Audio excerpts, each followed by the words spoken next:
how many of you have had this situation happen where you are sitting in the middle of a room, whether it's with clients or with your team, and you have this overwhelming feeling or thought running through your head that you are a fraud, yet you are an imposter, or that you don't belong in there. And that is a huge issue with business ownership, because that is what we're diving into today. These are the mental traps that keep you stuck, that you don't even know are happening. And so today we're going to dive into the top mental traps that are keeping you from being successful. Welcome back to another episode of BizMeds. We are your hosts and neuroscience business coaches. My name is Saad. And my name is Darius, and we're here to give you the minimum effective dose for your business. And for those of you just joining us, Saad and I help businesses scale. In fact, we've scaled business on our own from 60 to 90 million under 18 months, not working more hours, not hiring more people, but leveraging and scaling biology to make that happen. And we're here to help you do the same. So let's dive into today's. Yeah, let's get into what's a mental trap, and like how do we end up getting caught into that? Well, I think it's just like we opened up with, right? There are things that are happening in our subconscious and our brain that just kind of go on autopilot. It's these thought patterns, thinking patterns, these frameworks that have developed over time that kind of run an operating system. And so like we said in the beginning, it's, how many times have you been in a situation where you're like, I don't feel like I know what I'm doing. I don't have the skills for this. Or like my team is going to find out that I really don't know what I'm doing, or I feel like I don't know what I'm doing. Yeah. And sorry, just quickly in there. The funny thing is that everybody else in the room is also thinking the same thing. Yeah. I mean, this is the funny thing. So that one specifically, that the whole imposter syndrome one, which is one of the critical ones, or one of the ones we see a lot happening, is if you are feeling that, that's actually a good sign. Mm-hmm. That actually means that you are aware that you don't know what you don't know. It's the ones that believe that they know everything. Like, that's the real risk. Yeah, exactly. So take that as a good sign that if you are feeling like that, that is also a good and healthy thing. Yeah. And it also indicates that the thing you're about to embark on, or whatever you're about to do, is going to challenge you and help you level up. So you're getting into something that is going to be tougher on your mental. It's out of your norm. Yeah, and the obstacle is the way. Yeah, like that is the way to grow. Yeah. Is you have to continue to challenge yourself. It's if it was easy, everyone wouldn't be doing it. Exactly. So let's talk about why are we diving into these mental traps? Okay. And so for you, if you're joining us, if you're that business owner that has found yourself that you feel yourself frustrated many times because you don't feel like you are leveling to the level that you are capable of, or you can do bigger, greater things, well, you're probably falling into one of these mental traps. Well, there's no better way to say it. It's just a trap, right? It's a thinking fallacy. So it's just a thought pattern that has developed for whatever reason. Today's not the diving into of why these have developed. These are just here's the traps that most common show up. And the reason why we need to talk about those is because these are limiting your beliefs, they're limiting your actions, and they're limiting your growth. Yep. So unless you deal with these or find a way to move through these, which we'll get to after. So what we'll do is we'll talk about, okay, what are the major mental traps? And then we're going to talk about, well, what is a way that you can start to rewire and work through that? So that by the end of today's episode, you'll understand kind of what those are. You'll understand kind of where you tend to get stuck and maybe probably find some other ways that you didn't even know are showing up.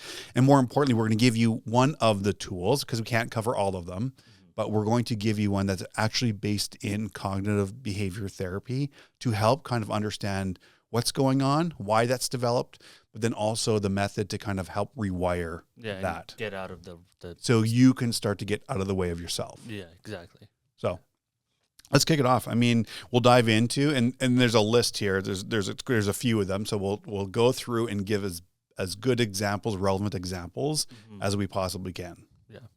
Okay. Let's start off with number one. Well, there's no real ranking to all these. There's no, Yeah. it's not in order of importance or severity. It's literally, here's just a list in no particular order. So jumping to conclusions or just trying to mind read in situations where you have no actual idea of what's going on and trying to build and define a conclusion based on how you're feeling or mentally thinking that what is going to happen next. Yeah. It's definitely one of the biggest, well, for me, I've found that used to be one of the big mental traps, because I'd get caught into, oh, well, if I don't do this, this is what's going to happen next. Right. If I don't do that, this is what's going to happen next. When that is so far away from the actual truth, you just end up not getting out of that slump and being stuck in the constant, like, well, I can't do it because the fear of failure and the fear of like the story that I've told myself, the narrative I have in my mind, is just preventing me from actually actioning on it. Jumping to conclusion, right? You're already jumping ahead to what you think is the outcome versus it hasn't happened yet. Exactly. So, right? The other one we'll talk about is this. It's a couple of ways to look at it. It's all or nothing thinking, right? We've talked about it. And for those of you who haven't, it's a dichotomy. It's either or. It's either the best, it's amazing, or it is the worst. And so it's, your glass is either full or it's empty. There's no in between. There's no room for any like scale in between those two objectives. It's just, it's amazing or it's terrible. Yeah. So, and that's a really hard place to be in, because if it's that, like, you never have appreciation for the middle. Like, if you're not great, then you're terrible, but there's no appreciation for along the way that you are getting better. Yeah. Where you're actually getting the experience and exactly what areas went right. I remember one of the times, like very early when you and I started like collaborating on some clients and doing some work before, is I had the all or nothing mentality.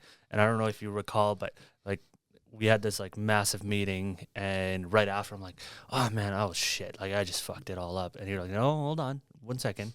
Like, list out all the things that went right, and then list out all the things you think that didn't go right. Yeah. And then like identify your wins, because those things are also important. Yes. It's not an all or nothing mentality. Yeah.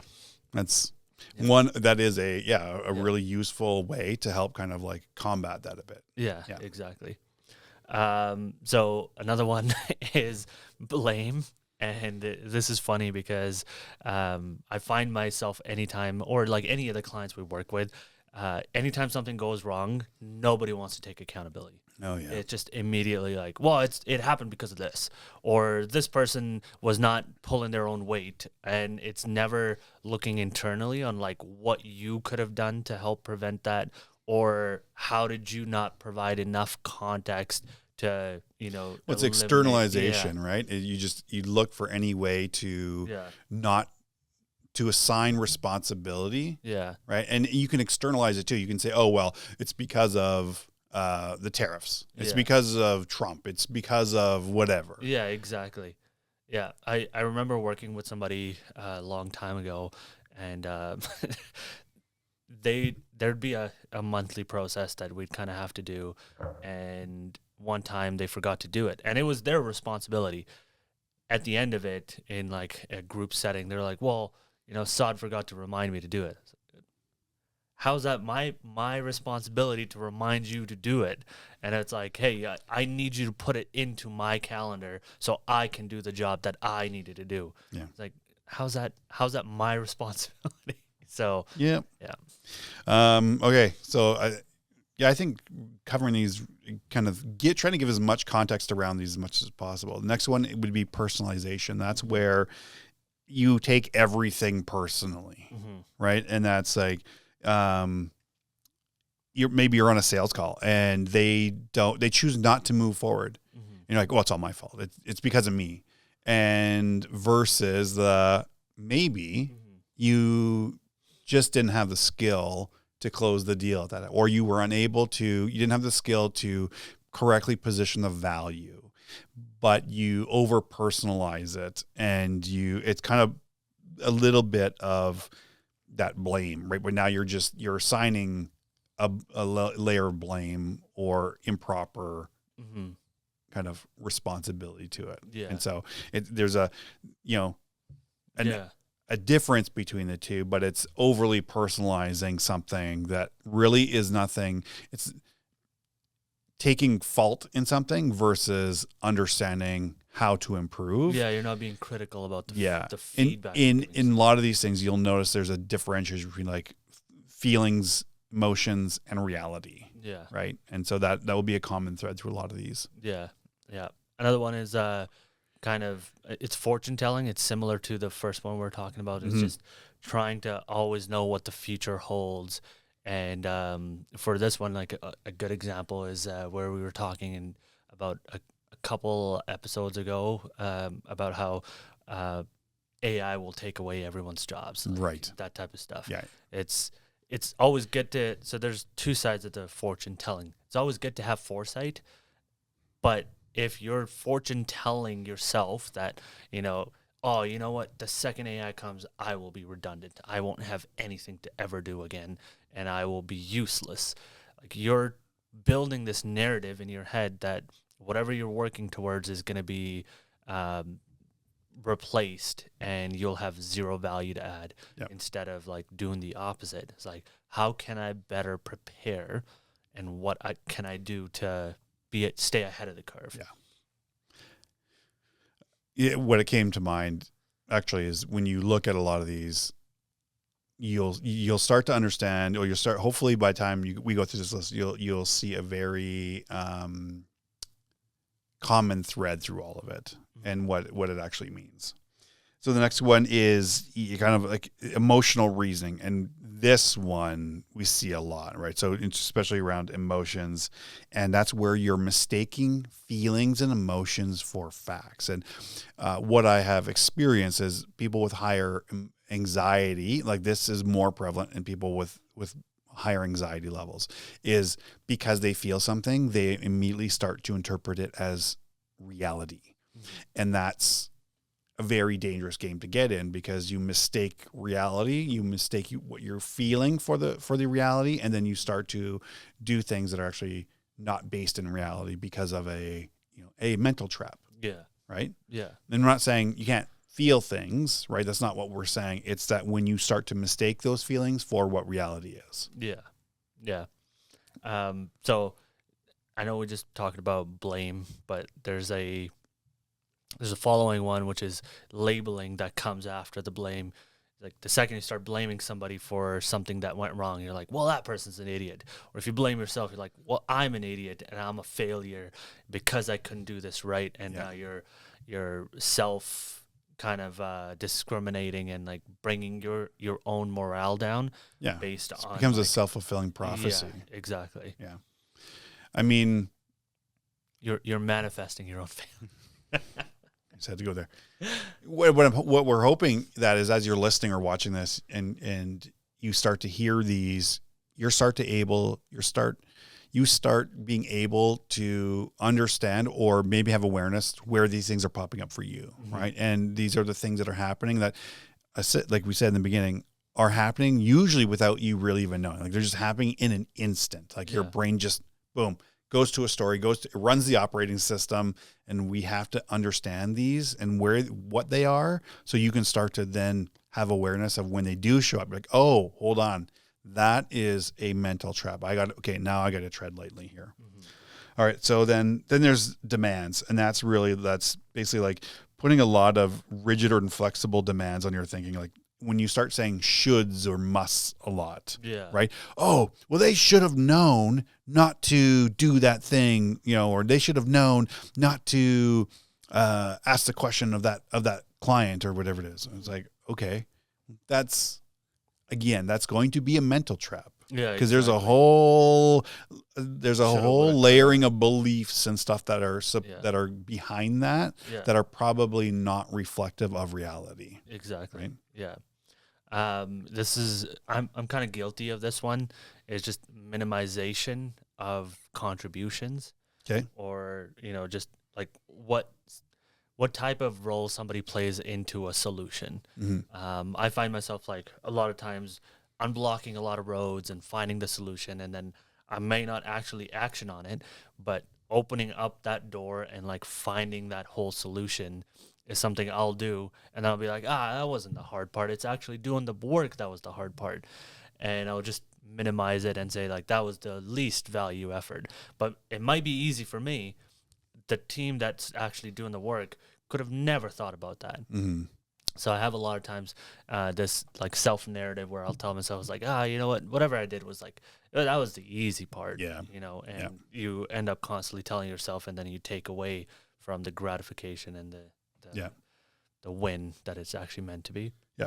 Well, then we have one that's the magnification or awfuling, right? So we say it's awful. It's where, you know, we blow things out of proportion. Yeah. Very similar to kind of the all or nothing thinking. It's similar, like, but it's just another way to understand when you're falling into a mental trap. So it's the, you know, that's the worst experience I've ever had. And it kind of just blows it so far out of proportion that you're not dealing in reality anymore. Yeah. And again, another mental trap that you have to be aware of that you're doing. And you might say that kind of tongue in cheek, but it is like, if that's the common thing that keeps coming up, like it's surely not the most awful meeting or experience you've ever had. Yeah. Yeah. And the last one, I mean, we kind of opened up with this, is like the imposter syndrome, but everything that we've kind of listed and talked about leads to you feeling like you might have imposter syndrome, or you feel like an imposter because you have all of these previous like little mental traps that are a preconceived notion in your mind constantly eating away at it. As if you're sitting in a meeting with all these people, like you said at the beginning, and you're talking about something you guys are about to work on, you have your, you know, labeling constantly in the back of your mind is like, oh, well, I'm not the smartest person in here. I don't know how the heck I'm going to keep up with everybody else. And then you have your all or nothing. If I fail, you know, they're all going to look at me like a failure. Or if I win, I'm going to be the best person ever. But, you know, the anxiety on both fronts is just so much that it kind of continues building that imposter syndrome. Yeah, then there's the one more in there, which is kind of the not complete opposite, but along the same line of when you kind of like the magnification, where this is the worst. It's also like where you say, oh, I can't stand this. It's the low tolerance. Yeah. Where you're actually, by saying that, like, oh, I just can't stand this, you're actually declaring that you have way less tolerance for stress and ability than you actually do. And so by doing that, you're kind of kneecapping yourself, right? You are limiting what you believe you can do, or you're just making it, by saying that, you're actually then also making that situation feel like it's way worse than it actually is. Yeah. So I think if you look at all of those, the common thread in all of those is there is a kind of this removal or separation from reality, right? So there's a lot of emotions and things where you just now have run an operating system. You've run a mental thought process that has separated you from reality of the situation. And now you're dealing in this other kind of perception of reality. Yeah. And you're kind of reframing reality. And the whole idea is now, well, how do you reframe that to become back to reality and deal in the real and start to separate like where you're running off into the field and having those kind of bad thoughts, disassociation from reality into, okay, those are not helpful mental thought patterns. Those are mental traps that we're caught in. Now that we understand them, okay, how do we then rerun the playbook, the mental playbook? And so with that there was one of the ways you can do that is Albert Ellis, who was kind of one of the leading founders of cognitive behavioral therapy. Again, there's multiple ways you can do this. We've just kind of focused on one because I think it's a really good one. because what happens is they talk about I think Ellis was developed the ABCDE model. Okay. And it's really just kind of like, hey, there's an activity or an event, right? So that happens. And so you just kind of like, hey, like what is the thing that happened that kind of starts it all off? Right. And then the next step is like what the B is the beliefs. So what is the belief about the event or the adversity that's there, right? And then C is the emotional consequences. So what are the emotional consequences of that chain? And then you get to D, which is the disputation, where we dispute or challenge those beliefs. Right. Right. And then E is when we start to affect a new belief pattern. Kind of like that's where we kind of now anchor back into, okay, now we've challenged it. What's the new belief pattern we kind of put into effect with that? And so this is just one of the ways that you can now take something that's happened, right? So it's that sales call that you couldn't close on. So instead of you now believing, so you here it is, well, now that sales call, I didn't close them. Well, what's happened? What's the emotional consequence of that? Well, now I don't think I'm good enough. I'm a failure. I'm a fraud, and I'm all these things. Whatever. I'm now not in reality. So now we have to dispute that. Yeah. And the disputation really comes down to kind of the 3 cognitive distortions that cognitive behavior therapy kind of like goes through, right? And it's the easiest way to look at it is, or understand it's kind of layers of the onion. It looks at the environment, then others, and then yourself. And those kind of frames them that kind of way. We'll jump into it a little more. Yeah. But I think as a pre-frame to that, like the easiest way to do it is, what are the cognitive distortions? And then, okay, now how do we then affect a new belief pattern in that? Yeah. Yeah. It's, so as you were talking, like in my head, I was starting to visualize how, so we've talked about the whole manifestation and like the woo woo and all that over there. And then now this is like the dark road where it's all like despair and you're a failure and there's nothing right. And then right in the middle is the road that is going to help you live in the reality, understand that these are all little traps that your mind sets itself to, one, kind of protect itself and at the same time sabotage you, just because the fear of the unknown and again, like irrational fears, for example, like, oh, anytime I go out for a drive, I'm going to get into an accident. There is a possibility, but every single time you're going to go out, that is then we irrational. would challenge that belief, right? We would challenge we would dispute that. And then, okay, then what is the new level of acceptance that we need to kind of affect into that? Again, as part of this model, right, to help that, right? And there's other ones you could go through, right? Like there's, from a therapy standpoint, there's internal family systems. Well, you talked about that protection. So in internal family systems, what is there a protector that has developed then that is now has an action that has just kind of continued on from a certain point, and it just runs. That's all it knows is to run that playbook, right? Exactly, essentially, like the mental trap. It's all it knows is to run the playbook, and how do you then run a new playbook that addresses that? And that's all we're looking at is one part to say, okay, cool, this is how you can do through that. So when we look at the cognitive distortions, right, like the model really is like, we're going to get an example here is where, like, from the environment, like going outside in, it's really like the first distortion is, it's the idea that I must get what I want when I want it, and I must not get what I don't want. It's terrible if I don't get what I want and I can't stand it, right? So the pattern is really around, like, life doesn't always work out the way that I'd like it to, right? And then there's no reason, like, but there is no reason why life has to work out that way. Exactly. Yeah. Right? And then your new belief is like, hey, well, life is not necessarily always pleasant, but it is nearly always bearable. Yeah.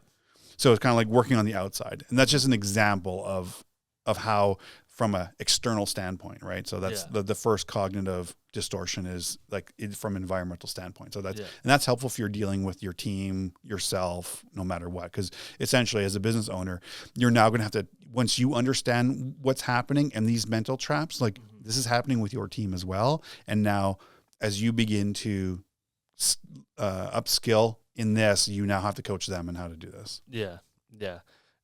Sorry. So another quick thing that I just want to talk about is like, as humans, we run a lot on data. And what I mean by that is like, if I've done this one thing and I failed, I immediately feel like I will fail again if I do it. Mm-hmm. So a quick story on that. I have a friend that I've known for a long time, and he doesn't ever take left turns when he's driving. So wherever he goes, he modifies his map to only go right. And the reason why is because the first time he ever got into a car and he took a left turn, he got into an accident. See? So he's rewired his brain to believe that anytime he takes a left turn, he's going to get into an accident now. One event now radically changes that, right? Yeah. So, but the data is that 100% of the left turns he's taken, he's had an accident. Exactly, right? All right, so we'll move on to the second cognitive distortion, which is kind of like other people, right? And that's other people must treat me considerately, fairly, and kindly, and exactly the same way I want them to treat me. If they don't, they are no good, and they deserve to be condemned and punished. And so, which is an interesting one, right? It's like the other people will treat me unfairly from time to time. That's kind of like the acceptance of what other things can happen. There's no reason why they must treat me fairly. So this is where we're kind of challenging and accepting a new kind of belief pattern. So we have to unwind that a little bit, right? Yeah. And then here's kind of like the individual one where it's, I must do well and win the approval of others for my performance, or else I am no good. Yeah. Like if you think about that, like that's a pretty big statement. Like there's a lot packed into that. And so it's like, the unconditional self-acceptance of that, which is the new belief, which is, I'm a fallible human being. I have good points and my bad points. There's no reason why I must have flaws.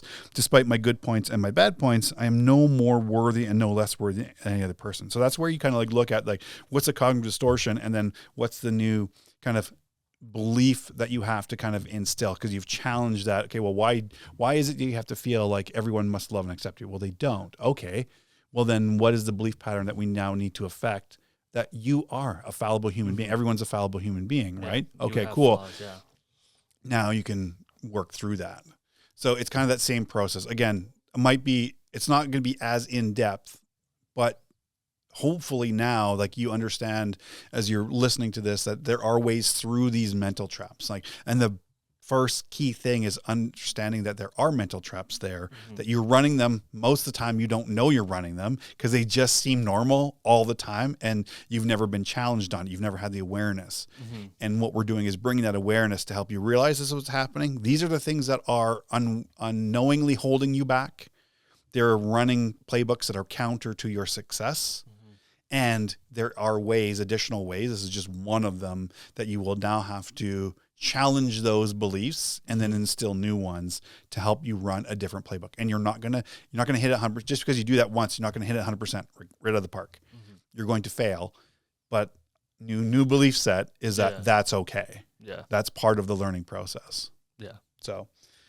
With that, we're BizMeds. My name is Darius. I am Saad. Thank you for joining us. If you've been with us since the beginning, thank you. Our parents, moms, love you. Thank you so much. Remember to sign up for the free masterclass down below. 57 minutes, change your life. Get 2 days back every week to dive into this stuff. What could be better? So remember, if you learned anything, share the show. And you're just one day away from the life you've always dreamed about. We're going to see you in the next episode.